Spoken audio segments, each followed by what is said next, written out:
नमस्कार दोस्तों। हर हर महादेव, ओम नमः शिवाय, श्री शिवाय। नमस्तुभ्यम दोस्तों। अगर आप हमारे चैनल पर नए हैं तो हमें सब्सक्राइब जरूर कर लें ताकि आने वाली वीडियो आपको जल्दी से मिल सके। हिंदू धर्म में पितृपक्ष का बहुत अधिक महत्व होता है। जैसा कि दोस्तों, पितृपक्ष का महीना चल रहा है जो बहुत ही खास है। गुरु जी ने कहा है कि अगर हम अपने पितरों को प्रसन्न करने के कुछ भी उपाय करते हैं तो इसका हमें करोड़ों गुना मिलता है। दोस्तों, गुरु जी ने पितरों को प्रसन्न करने के लिए कुछ विशेष उपाय बताए हैं जो हमने आपको इस वीडियो में बताए हैं, जो आपको अवश्य करने हैं। इस वीडियो को ध्यान से देखें, ध्यान से सुने, पूरा सुने। आधा अधूरा सुना हुआ कभी लाभ नहीं देगा। चलो चलते हैं, सुनते हैं।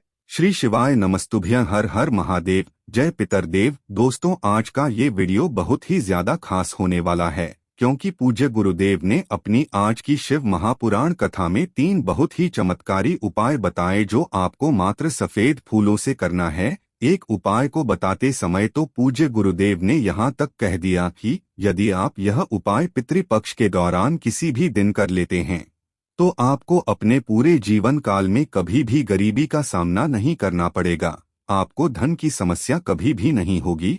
और सफेद फूलों का यह उपाय यदि आप करते हैं तो आपकी जिम्मेदारी है, किसी भी समस्याएं चल रही हो, चाहे आपका बच्चा पढ़ाई लिखाई में कमजोर हो, यदि वह नौकरी के लिए तैयारी कर रहा है लेकिन उसको नौकरी नहीं मिल पा रही है, तो पूज्य गुरुजी ने कहा है कि पितृपक्ष के दौरान आपको यह एक बार सफेद पुल का उपाय जरूर करना है। और ये उपाय करने के बाद हम आपको यकीन दिलाते हैं कि आपके बच्चों को नौकरी भी मिलेगी और आपके जीवन में सुख, समृद्धि तथा वैभव की भी प्राप्ति होगी।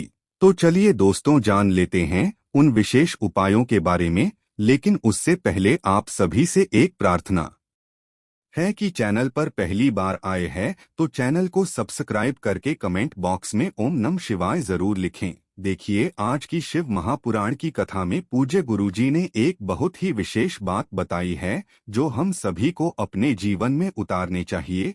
पूज्य गुरुजी ने कहा है कि हमें कभी भी महादेव की परीक्षा नहीं लेनी चाहिए, हमें उनकी हमेशा प्रतीक्षा करनी चाहिए। चलिए दोस्तों, बात करते हैं पहले विशेष उपाय के बारे में। गुरुजी ने इस उपाय के लिए बताया है कि जो भी व्यक्ति इस उपाय को पितृपक्ष के दौरान करता है तो उसके घर में चाहे किसी भी प्रकार की समस्या चल रही हो, चाहे उसके पितर उससे प्रसन्न ना हो या फिर उसे अपने जीवन में बहुत ही अधिक समस्याओं का सामना करना पड़ रहा है, बहुत ज्यादा विघ्न, बहुत ज्यादा कष्ट उसके जीवन लगातार बने हुए हैं, कोई भी कार्य उसका सफल नहीं हो पा रहा है, तो पूज्य गुरुजी ने कहा है कि आपको मात्र एक सफेद पुल से यह अचूक उपाय कर लेना है। देखिए, पूज्य गुरुदेव ने अपनी आज की कथा में बताया है कि तारकासुर जो है वह महादेव की लगातार पूजा अर्चना करता रहा, लगातार वह उपाय करता रहा, बहुत से उसने उपाय कर लिए हैं, तब साधना मंत्र सब कुछ उसने करके देख लिए, लेकिन महादेव उससे प्रसन्न नहीं हुए। तो एक दिन जब पितृपक्ष के दौरान जो मासिक शिवरात्रि आती है, उससे मासिक शिवरात्रि के दौरान उसने एक सफेद रंग का पुष्प शिवलिंग पर अर्पित कर दिया, तो उसी समय उसने महादेव प्रसन्न होकर के उसे दर्शन दे देते हैं और उसकी वह प्रार्थना भी स्वीकार कर लेते हैं जिसके लिए वह सालों से तपस्या कर रहा था। इसलिए इस उपाय को आपको जो इस महीने में पितृपक्ष के दौरान जो मासिक शिवरात्रि आ रही है उसी पर ये उपाय करना है। पूज्य गुरुजी ने कहा है कि इस महीने में 12 या फिर 13 तारीख को मासिक शिवरात्रि रहेगी, तो इस दौरान आप इस उपाय को कर सकते हैं। तो इस उपाय के लिए मात्र आपको एक सफेद रंग का फूल ले लेना है। सफेद रंग का फूल लेते समय आपको ध्यान रखना ये कि आप केतकी का फूल नहीं ले, क्योंकि केतकी का फूल कभी भी शिवलिंग पर समर्पित नहीं किया जाता है। तो आपको किसी भी प्रकार का सफेद फूल ले लेना है, केवल आपको केतकी का फूल नहीं लेना है। पूज्य गुरुदेव ने इस उपाय के लिए कोई निश्चित समय नहीं बताया है, तो इस उपाय को आप सुबह भी कर सकते हैं, मासिक शिवरात्रि के दिन या फिर शाम के समय भी इस उपाय को आप कर सकते हैं। देखिए, आपको इस फूल को लेकर पहुंच जाना है भगवान शिव के मंदिर में और आपको यह जो एक सफेद फूल है भगवान शिव के शिवलिंग पर समर्पित कर देना है और आपको महादेव के सबसे प्रिय मंत्र श्री शिवाय नमस्तुभ्यं, इस मंत्र का आपको कम से कम 11 बार या फिर 21 बार जाप कर लेना है। पूज्य गुरुजी ने कहा है कि पितृपक्ष के दौरान मासिक शिवरात्रि पर जब हम यह एक पुष्प शिवलिंग पर अर्पित कर देते हैं तो महादेव हमसे बहुत ही अधिक प्रसन्न होते हैं और हमारे जीवन में जो भी परेशानियां, जो भी विपत्तियां चल रही है, उनसे हमें छुटकारा मिलता है। अब दोस्तों हम जान लेते हैं पूज्य गुरुजी द्वारा बताए गए दूसरे विशेष और महा उपाय के बारे में। पूज्य गुरुजी ने इस उपाय के लिए बताया है कि बहुत से बच्चे अपने जीवन से हताश होकर के अपने जीवन को समाप्त कर लेते हैं। जब उन्हें किसी भी प्रकार की सरकारी नौकरी प्राप्त नहीं हो पाती है तो बहुत से ऐसे बच्चे होते हैं जो अपने जीवन को समाप्त कर देते हैं।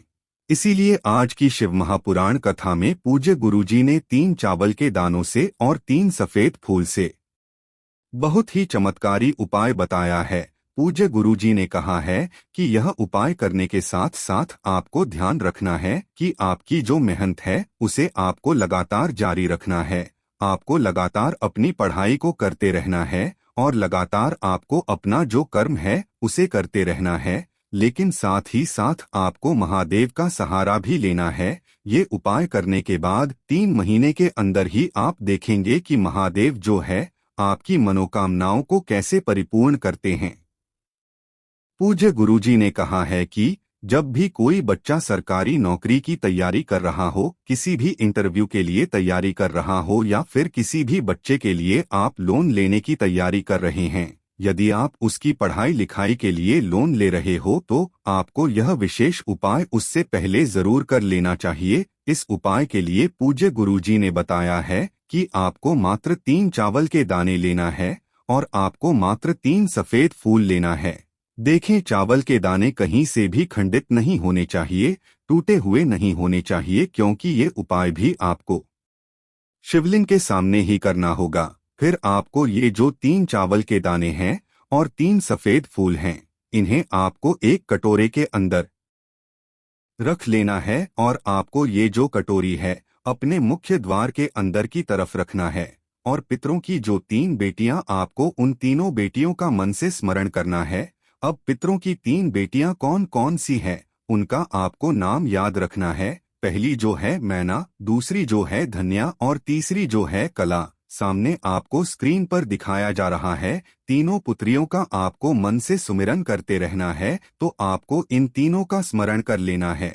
उसके बाद आपको अपना नाम लेना है और साथ ही साथ आपको अपनी गोत्र भी बोलना है। देखो, ये जो कटोरी है आपको कम से कम आधा घंटे के लिए वहीं पर रखे रहने देनी है। उसके बाद अब आपने जो एक कटोरी में 3 सफेद फूल रखे थे, 3 चावल के दाने रखे थे, उस कटोरी को लेकर के आपको पहुंच जाना है भगवान शिव के मंदिर में। अब भगवान शिव के मंदिर में पहुंचने के बाद सबसे पहले जो है 3 फूल है और 3 चावल के दाने हैं, इन्हें आपको सबसे पहले भगवान नंदी को स्पर्श करवाना है।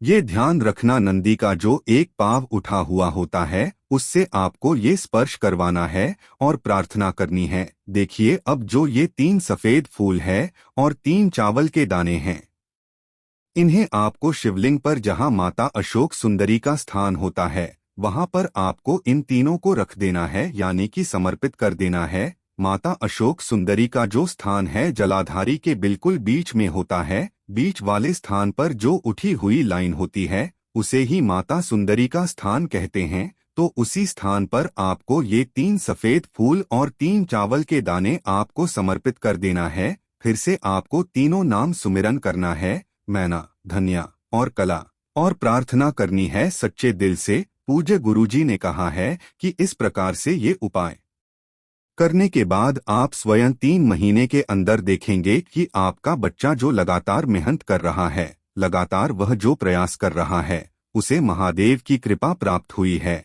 आप देखेंगे कि उसका सब काम पूरा हो जाएगा, बस उसको अपना प्रयास करते रहना है। तो इस प्रकार से आपको अपने बच्चों की तरक्की के लिए चमत्कारी उपाय भी अवश्य करना है। मेरी बहुत सी माताओं और बहनों का कमेंट आया था कि इस उपाय को बच्चे भी कर सकते हैं क्या, जो प्रतियोगिता परीक्षा में बैठने वाले। देखो, गुरुजी ने बताया है कि इस उपाय को सभी कर सकते हैं, पर उपाय को आपको बिल्कुल निम्नानुसार करना है। 3 नाम का हमेशा सुमिरन करना है जब आप उपाय करो। मैना, धन्या और कला। ठीक है, ये हो गया दूसरा उपाय। अब दोस्तों हम जान लेते हैं तीसरे और अंतिम उपाय के बारे में। इस उपाय के लिए गुरुजी ने अपनी शिव महापुराण की कथा में बताया कि इस उपाय को करने के बाद आपको जीवन में कभी भी गरीबी का सामना नहीं करना पड़ेगा। आपके जीवन में सदैव ही आमदनी की बरकत होती ही रहेंगी। देखिए, इस उपाय को आपको अपने घर से एक रोटी ले लेनी है। रोटी आपको गेहूं के आटे की बना लेनी है। फिर इस रोटी के ऊपर आपको थोड़े से चावल यानी अक्षत के दाने रख लेने हैं। फिर इस रोटी के ऊपर आपको थोड़ा सा गुड़ या फिर थोड़ी सी चीनी रख लेनी है। दोनों में से आपको केवल एक ही वस्तु रखनी है। या तो आपको गुड़ रख लेना है या फिर आपको थोड़ी सी चीनी रख लेनी है। इसके बाद आपको इस रोटी में थोड़ा सा दूध डाल लेना है। देखिए, गुरुजी ने बताया है कि यदि आप यह चावल के दाने, गुड़ और शक्कर यदि इस रोटी पर नहीं रख सकते हैं तो आपको एक कार्य करना है। आपको थोड़ी सी खीर बना लेना है, क्योंकि आप सभी को बताएं कि महादेव को मैं खीर बहुत ही अधिक प्रिय होती है। इसलिए आपको पूरे पितृपक्ष के दौरान किसी भी एक दिन यह उपाय कर लेना है कि यदि आप खीर बना रहे हैं तो उससे खीर को आपको उस रोटी के अंदर रख लेना है। अब आपको इससे रोटी को, जो आपके घर के बाहर गाय माता होती है, उससे गाय माता को इस रोटी को आपको खिला देना है। देखिए, पूज्य गुरुजी ने कहा है कि पितृपक्ष के दौरान कोई भी गाय माता जब भी आपके घर के बाहर से गुजर रही है तो किसी भी दिन आपको पितृपक्ष के दौरान यह जो रोटी है गाय माता को खिला देनी है। पूज्य गुरुजी कहते हैं कि गाय माता में 33 कोटि देवी देवताओं का निवास होता है और इस प्रकार से यदि हम पितृपक्ष के दौरान किसी भी गाय माता को रोटी खिला देते हैं तो हमारे जीवन में कभी भी धन धान्य की समस्या उत्पन्न नहीं होती है। यह रोटी सीधे हमारे पितरों को प्रसन्न कर देती है तथा हमारे जीवन में धन धान्य, सुख, समृद्धि और वैभव की सदैव से वृद्धि होती है। तो दोस्तों, इस प्रकार से धन प्राप्ति के लिए आप ये उपाय कर सकते हैं। तो इस प्रकार से दोस्तों, हाथ के इस वीडियो में हमने आपको 3 चमत्कारी उपाय बताए हैं। यदि आपको उपाय से जुड़ा किसी भी प्रकार का सवाल पूछना है तो आप हमें कमेंट में पूछ ले। उपाय को करते समय किसी भी प्रकार की गलती ना करे। श्री शिवाय नमस्तुभ्यं। हर हर महादेव। अगर आपको हमारी वीडियो पसंद आए तो हमारे चैनल को सब्सक्राइब जरूर करें। हर हर महादेव। ओम नमः शिवाय।